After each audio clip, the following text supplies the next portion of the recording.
Hey everyone, welcome back to another episode of the Aquademia podcast. I'm your host, Justin Grant. And I'm Maddie Cassidy. Today's episode is a little different. We are turning the mic toward you, our listeners. So recently we conducted a listener survey to get your thoughts on some of the biggest opportunities and challenges facing seafood today. Yeah, that's right. The survey was open to all registered attendees at this year's Responsible Seafood Summit in Columbia, and we also posted it to our audience on LinkedIn. We've done surveys before, but our response rate for this survey was by far the best that we've had. Blew the other ones out of the water, really. Right. So it's definitely the highest we've ever seen for a podcast survey. And that's why we wanted to dedicate this episode towards breaking down what you told us. So we're going to get into where people see the biggest challenges are, what sustainability priorities feel the most urgent, and which innovations are actually moving the needle.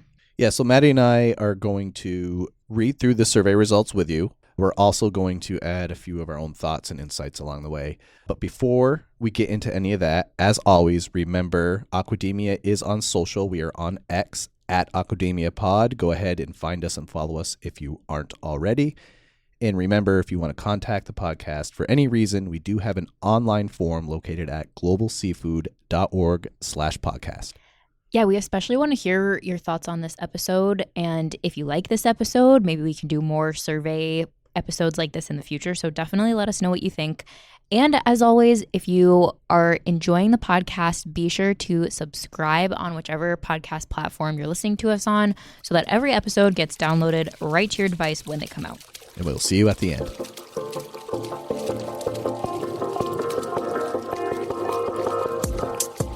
Welcome to the Aquademia podcast. Our diet is hurting the environment in myriad ways. I mean, we desperately need to eat more seafood. This is a pioneering industry with a whole lot of people who have really good ideas and a lot of experience and are unafraid. Aquademia is your go-to podcast for a fresh take on all things seafood.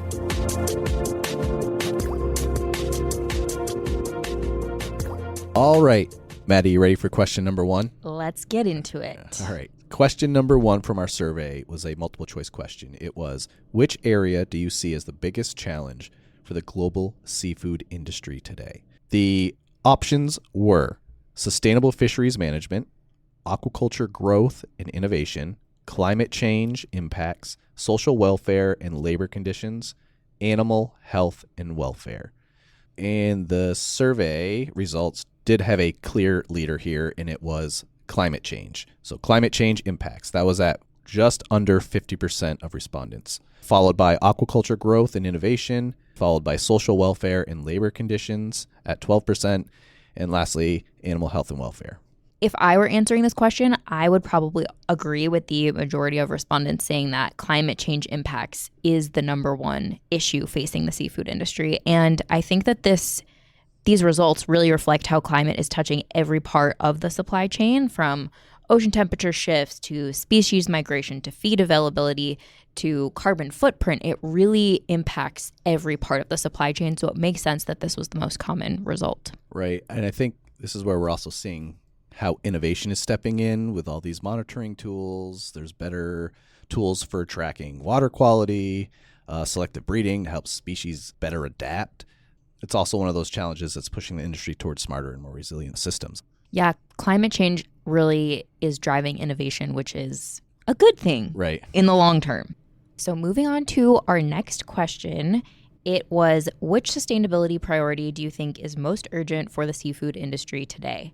And we had 5 options to select from. We had full traceability from sea to plate, reducing environmental impacts like water, feed, and emissions, fair labor and social standards, promoting animal welfare, and finally, minimizing food waste. The top 3 responses from those 5 options were reducing environmental impacts at right around 50%, which is interesting. It really calls back to the first question that we asked. And then we had full traceability from sea to plate at 26.7%. And third was fair labor and social standards at 13%. I think this question and based off the responses really shows that the industry mindset is shifting for doing less harm to creating net positive outcomes, right? So companies aren't just talking about footprint reduction anymore. They're talking about ecosystem benefits and regenerative practices. Yeah, we even saw a lot of respondents mention traceability as a top sustainability priority elsewhere in the survey, which kind of ties all of this together because without traceability, you can't really measure environmental performance or communicate sustainability claims. Like traceability is kind of the core tenet of a lot of this. Right. Well, you can't manage what you don't measure. All right. Question number 3 was an open-ended question. So fill in the blank. We asked listeners what innovative trends they think are shaping the seafood industry right now.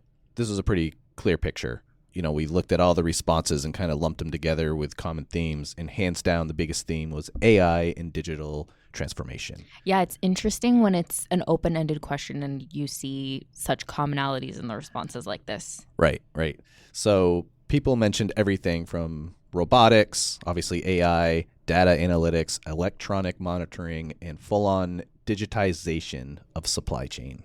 It really reinforces how innovation isn't just about new products anymore. It's about new data and decision-making tools. The ability to trace seafood from farms or vessels all the way to the plate builds trust, efficiency, and accountability. It's interesting because I feel like traceability used to be more behind the scenes and it wasn't really something that resonated with consumers as much. Like they cared about origin or source, but not necessarily that you can track the product throughout the supply chain. But now it's really front and center, and consumers care, regulators care, and the industry is responding to those interests. I mean, it's right there in front of us. AI-driven monitoring systems are just changing the game. So examples are helping farmers detect like early signs of stress or feeding inefficiencies, which directly connects to both welfare and sustainability. Which are other concerns that have been brought up throughout the survey. Right. Okay, so the next big cluster of responses that we saw for this question were all about sustainability and sustainability kind of as an innovation driver. So a lot of the responses that we were seeing highlighted things like reducing carbon footprint, animal welfare improvements, regenerative aquaculture, and making full use of the product, like 100% fish, right, which we've had in past episodes. There's a sense that innovation and sustainability can't really be separated anymore. At least that's what we're seeing from these results. Well, you mentioned the whole use of the product. That's such a tangible way sustainability shows up. And we've covered, like you said, that, and I believe it at least 2, if not 3 other episodes. And we can link to those in the show notes if people want to learn more. Yeah, those were some of my favorite topics, honestly, to cover. Okay, so the third theme was advances in aquaculture itself. So I'm just looking at the list here. It looks like there was breeding breakthroughs, genetics, new production methods, new species, feed efficiency, and shrimp feed innovations. So listeners clearly see the technical progress inside the farm gate as a major innovation kind of frontier. Yeah, so outside of those 3 main themes for answering what the most innovative trends facing the industry are, we also had one comment that didn't really align with those themes, but I thought it was interesting, so I wanted to call attention to it. It was someone who framed the future of seafood through the lens of Industry 4.0, which is kind of talking about pulling together natural tools, digital tools, and waste reduction to drive impact down to 0.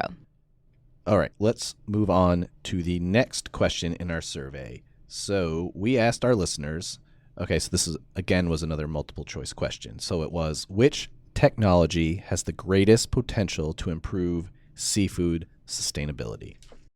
The options were digital traceability systems, AI-driven monitoring of fisheries/aquaculture, alternative feeds and nutrition solutions, vaccines, and disease prevention tools. And drum roll, please. Actually, no, I should say survey says. The top responses were alternative feeds and nutrition solutions at 39.4%. Then we had digital traceability systems at 27.3%. followed by AI-driven monitoring of fisheries and aquaculture at 18.2%. And lastly, we had vaccine disease prevention tools at 15.2%. So they were all pretty spread out. Right. So focusing on our top response, which was alternative feeds and nutrition solutions, that was the clear front runner, and this kind of reflects something we're seeing everywhere. I mean, feed innovation is one of those biggest levers for reducing environmental impact, whether it's lowering reliance on fish meal and fish oil, exploring novel ingredients, improving digestibility, or optimizing feed conversion. So people see this as a high impact, high return area, I guess I would say. Yeah, I feel like a lot of times when we're bouncing around ideas for podcast episodes, feed comes up so much. This is a huge top issue for us, so it totally tracks that this would be the top response. But the runner-up response was digital traceability systems, and this kind of says two things to me. So it's saying that transparency is really becoming the North Star for responsibility. Like, it's a great benchmark to measure how we're performing. And the industry recognizes that if you can't track it, you can't prove it. So, and that applies to whether we're talking about legality, environmental footprint, or even social responsibility. Like, it really covers the gamut. And then secondly, it says that digital traceability has matured to a point where people are starting to see it as foundational rather than like a nice to have. Right. Well said.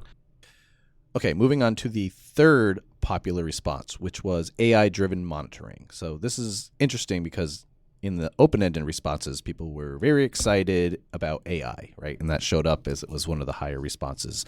But when they had to choose just one technology with the greatest sustainability impact, AI wasn't quite as dominant.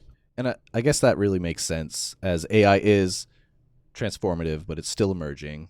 Meanwhile, traceability and feed innovations are already being implemented at scale, and we've done a ton of episodes on all that as well. Yeah, I feel like it's kind of too soon to tell for AI. So it makes sense that it didn't come in as strong. Okay, and then lastly, vaccines and disease prevention tools rounded out the results with a smaller cluster of votes, but it was still definitely present.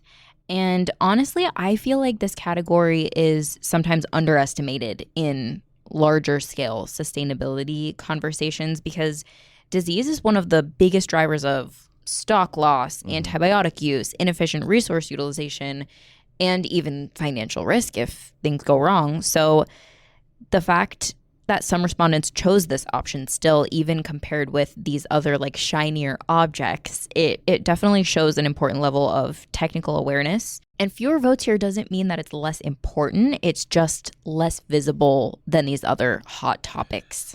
Yeah, I think if we were to do this survey again, and I don't know how complicated this would be, but to almost add like a secondary question to it, right? So if you selected this as your first choice, what industry are you in? What region of the world are you in, right? Like, there's certain regions where disease is more impactful than other regions, right? And so we don't know who is responding. This is all anonymous, so we can make assumptions. But I guess to your point, Maddie, like, just because, I mean, the reason that vaccines and disease prevention was on this specific question is obviously because it's still important. So just because that didn't show up number one doesn't mean that it's less important.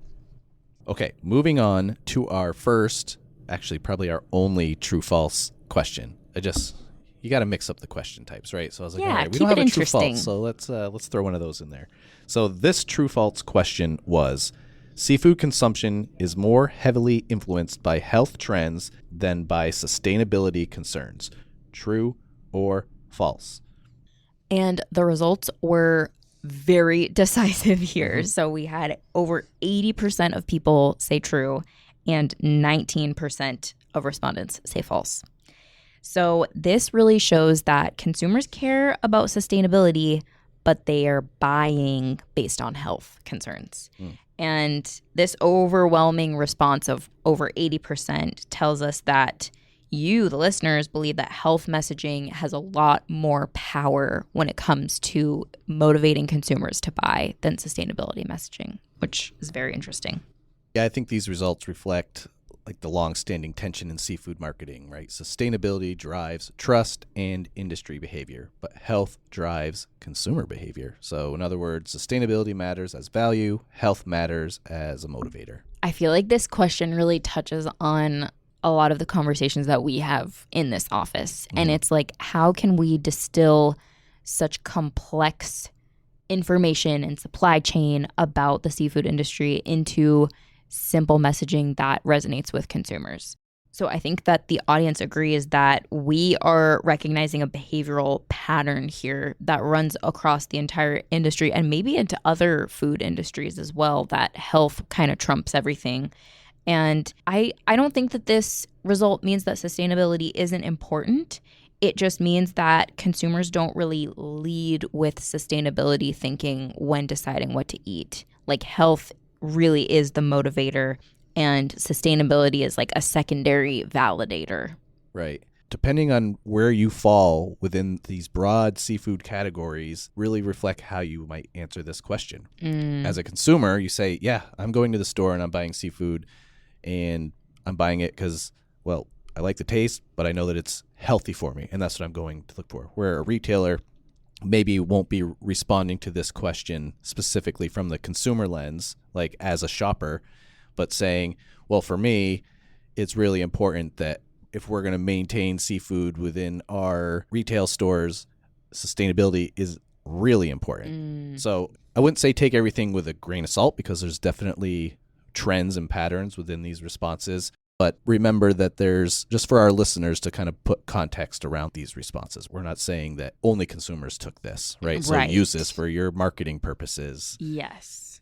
Also, I think I'm curious to see if this will shift over time, because I think that sustainability is a lot more important to younger generations like millennials and Gen Z as opposed to boomers. And I don't know really where Gen X falls, like somewhere in the middle probably. But I foresee that this could probably shift over time to be that sustainability matters more. Only time will tell. It'll be you and I when we're considered boomers and we're still doing this. Like, well, I will never be considered a boomer. Thank you very much. This is where Maddie goes, Justin, you cut that section out of this podcast. But if you're hearing this, I kept it in. All right. Question. I don't even know what question we're on, so I'm just going to read it. Next we asked our listeners, what policy change or regulatory improvement would most positively impact the global seafood industry in the next 5 years? The clearest theme was traceability, feed traceability, antibiotic, transparency, better reporting rules. Listeners really emphasized clarity and visibility across the supply chain. There's a desire for traceability to be a standard, not a bonus feature. That really translated across the entire survey. Like, I think that you guys probably get the gist that traceability is really mattering to you all, our listeners. So another big topic cluster to this question, so like policy changes or regulatory improvements, was centered around supportive aquaculture policy, especially in the U.S. So we heard calls for reduced barriers, better access to water, clearer carrying capacity guidelines, and just broadly speaking, letting the aquaculture industry grow. So we hear this all the time, especially in the podcast, that aquaculture has incredible potential, but the permitting landscape can really hold back innovation. And that specifically reminds me of our episode with Pine Island redfish. So if you're interested in hearing more about like the policies and regulatory stuff, definitely go back and listen to that episode. We'll link it in the show notes. And I did forget to mention in the very beginning, this was an open-ended question, which is why Maddie and I are going through what the popular clusters were for responses.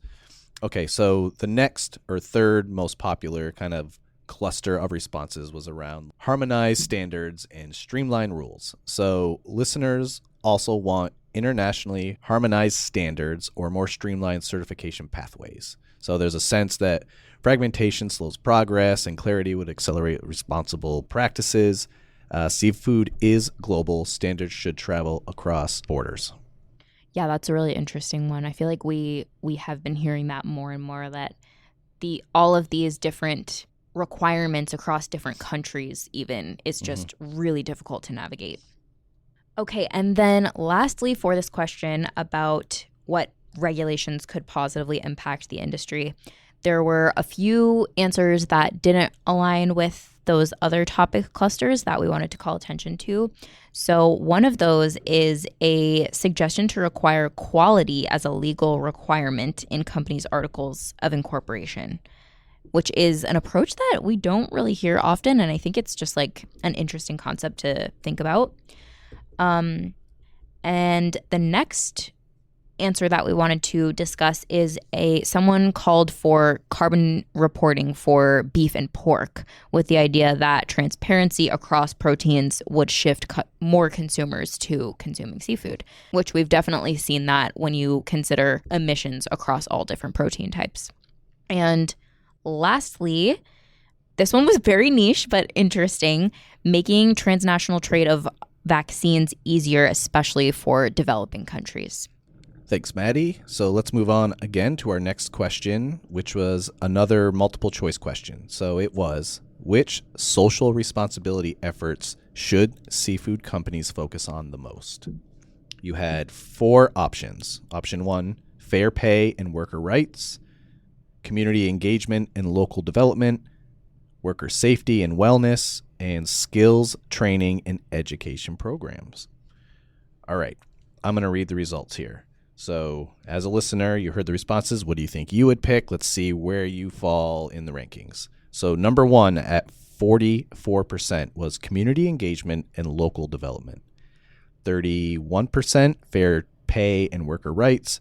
15, almost 16% skills, training, and education programs, and just under 10% worker safety and wellness. So the top 2 choices of community engagement, local development, and fair pay and worker rights, those really to me are like locally focused and like place-based kind of. So very much people-centered protections. This signals that respondents really see social responsibility as something local and human, and something that companies really need to take into account when operating.